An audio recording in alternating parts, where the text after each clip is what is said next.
Good evening and welcome to Crossroads. All warfare is based on deception. This is one of the more famous quotes from The Art of War by the ancient Chinese military strategist Sun Tzu. It describes methods on how to manipulate an enemy force, to trick them into doing what you want. It says that if you're able to attack, you should appear to be unable to attack. When using forces, you should appear to be inactive. If your enemy has a bad temper, well, try to irritate him. When he is unprepared, attack him. When his forces are united, then divide him. When you want to lure the enemy into a trap to destroy them, well, it says hold out baits to entice the enemy, feign disorder, and crush him. Now, we no longer think of war this way. War for the United States is out in the open. Our officials announce every detail of their plans. The media picks apart the strategies. Congress debates it on live TV.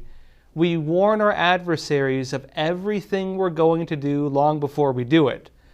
We have transparency, but the enemies of the United States do not.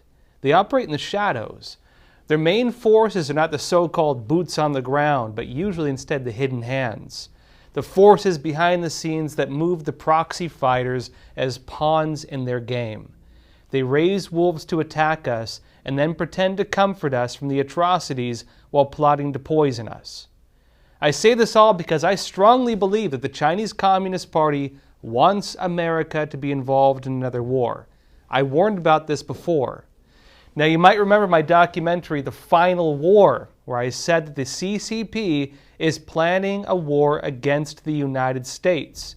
As part of this, the Chinese Communist Party's leaders are planning to draw America into 4 separate wars, and they believe at least one of these needs to be a terrorist organization. And let's look back in August of 2021 when the Biden administration pulled us out of Afghanistan.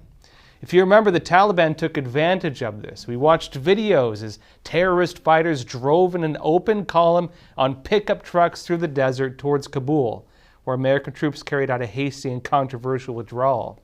The Biden administration, well, they left behind over $7 billion in functional military equipment. And when the Taliban took over the country, they were left with the guns and the vehicles to form a new army and to become arms traffickers. The biggest part of that story, though, wasn't when the Taliban took over the country. That was expected. The biggest part is what took place right before. President Joe Biden announced the U.S. pullout a month prior on July 8, 2021. Right after, the Taliban began posturing to the Chinese Communist Party. On July 28, 2021, Taliban and CCP leaders met in China. They established relations, and more importantly, this signaled that the Taliban was joining the CCP bloc of nations that includes Russia, Iran, and others. Now you might ask what the real purpose was. Why would the CCP insist on siding with terrorists? Well, it ties into an agenda for war.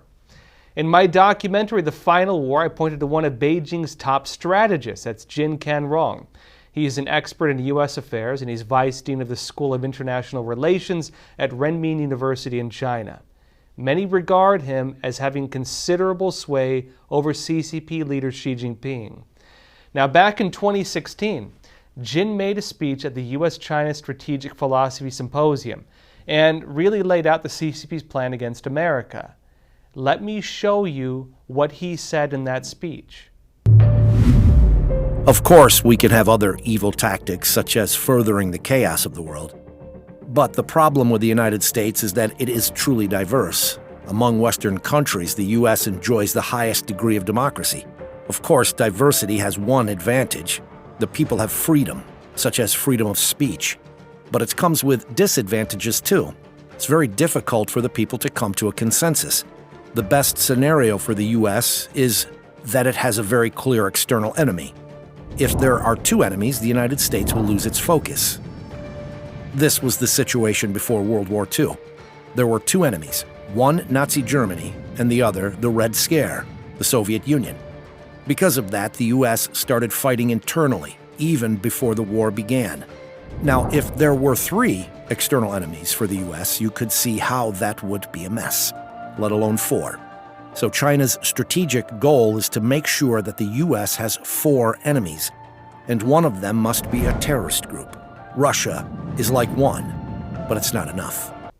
Now, let me reiterate that because it's important. Quote, so China's strategic goal is to make sure that the U.S. has 4 enemies, and one of them must be a terrorist group. Now, what's interesting with the recent attacks by Hamas against Israel is how they correspond to all of this. Let me explain. Now, there were reports of Taliban guns left by the U.S. that had made their way to terrorists in the Gaza Strip. There were reports that Iran was directly involved in coordinating this attack behind the scenes, notably right after Biden freed up $6 billion for them to use. Now, probably most the important piece with all this, though, is what's being much less discussed. In June of this year, CCP leader Xi Jinping personally met with Palestinian President Mahmoud Abbas, and he announced the establishment of a China-Palestine strategic partnership in which he stated this, quote, it will be an important milestone in the history of bilateral relation. Now, back to the attack we just watched. If you were planning to launch an attack on another country, if your intent was to, let's say, retake stolen land, as they say, well, you'd normally expect a full-scale invasion, something at least large enough to achieve that goal. Your forces would need to push deep into the country, establish supply lines, and very likely call in foreign support. This is not what Hamas just did in Israel. What they did was send in 2 main forces. Together, they raped and they murdered civilians. They recorded and published videos of themselves committing unthinkable atrocities. And they revealed now that they were even beheading infants. Now, one of those Hamas forces then kidnapped survivors and brought them back to the Gaza Strip to be held as hostages. The other forces stayed behind as suicide fighters, very likely covering for the kidnappings. Now, from a military standpoint, you would call this a shock and awe campaign. Now, part of the purpose of intelligence operations is to understand how your opponent operates. How do they react? Well, Hamas knows how Israel reacts to large-scale attacks. They respond with targeted missile strikes and sometimes with ground operations. They've done this before in response to smaller attacks. The imagery from Hamas was very likely meant to enrage people and make them want vengeance. The pulling back with hostages is very likely meant to draw in Israel. Why else would they do it? Hamas uses human shields. They put military bases beneath civilian hospitals. They prevent innocent people from fleeing because they want death. They want chaos. Hamas wants the Palestinian people to be killed. And most importantly, they want the imagery of it. It's been shown before that when they cannot get real imagery, they'll even fake it. And we should ask ourselves, why do they want that? Well, I'll be talking more about the reasons for this when we come back after the break. Well, folks, that's it for YouTube. It's rough times right now. But I want to go deeper into what's happening. I want to talk about what's happening with Hezbollah networks in Latin America. I want to talk about DSA, the Democrat Socialists of America, organizing pro-Palestine and pro-terrorism rallies, including in New York City. We'll also be talking with Lee Smith about the broader picture of Iran's involvement, Barack Obama's possible involvement with Iran, and of course opening financing to them. Why the Biden administration is behaving the way they are in the very difficult position they're in, given the fact that they opened financing again to Iran. And now that this has happened, why they're not really backing off with that financing, despite the fact that they're backing Israel on this. A lot of questions, a lot to go into, and again, we'll be talking about the rest of this on Epoch TV, so join us there, and I will see you on Epoch TV. What is the real story of America? Why did the Founding Fathers choose a republic over a democracy? And what would the world be if the bedrock of the American Constitution was lost?